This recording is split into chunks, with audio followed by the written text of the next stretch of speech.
Cemas makhluk hitam tumpang kereta.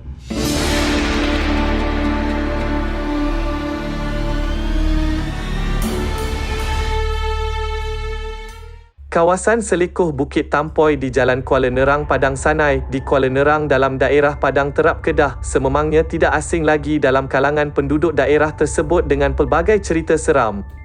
Jika melalui kawasan itu pada waktu siang, ia kelihatan biasa, namun suasana menjadi agak menakutkan pada waktu malam memandangkan jalan tersebut dikelilingi hutan serta bukit.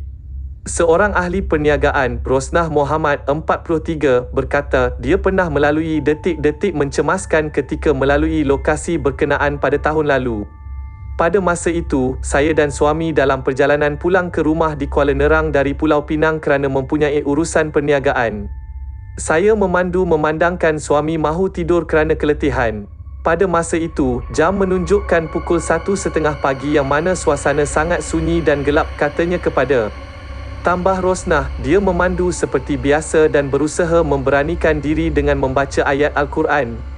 Sebaik tiba di Selekoh Bukit Tampoi itu, saya terasa seolah-olah ada makhluk berada di kerusi belakang yang sedang memerhatikan saya memandu.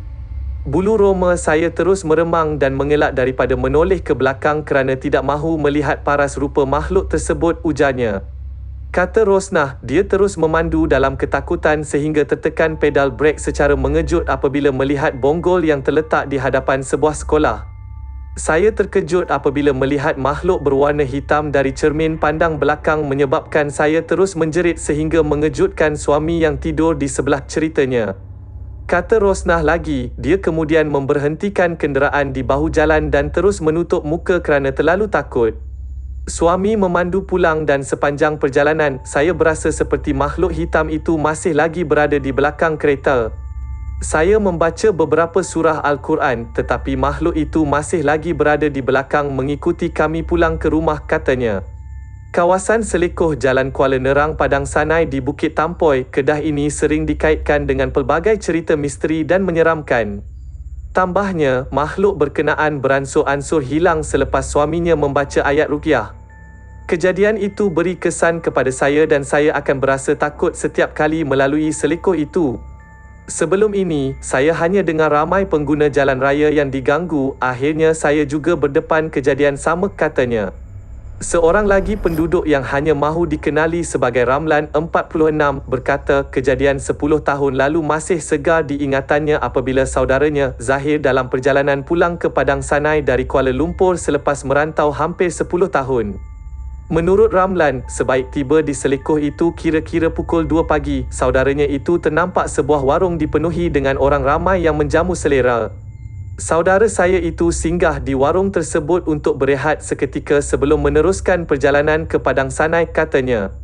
Ceritanya, semasa di warung itu, kelihatan beberapa pelayan wanita yang cantik sedang menyambut pelanggan sebelum saudaranya itu memesan mi goreng untuk mengalas perut sebelum sampai ke rumah. Selepas menjamu selera, saudara saya itu rasa sangat gembira dengan layanan yang diberikan oleh pelayan wanita yang baik dan ramah itu serta berjanji akan datang lagi ke warung itu, ujarnya.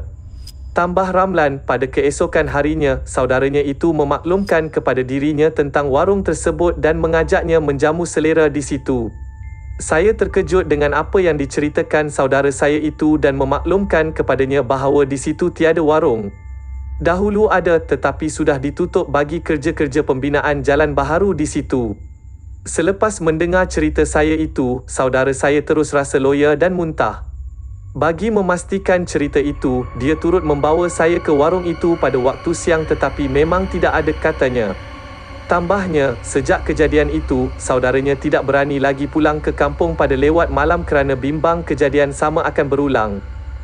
Sebelum itu, jutaan terima kasih saya ucapkan kerana sudi subscribe channel saya. Syukran jazilan.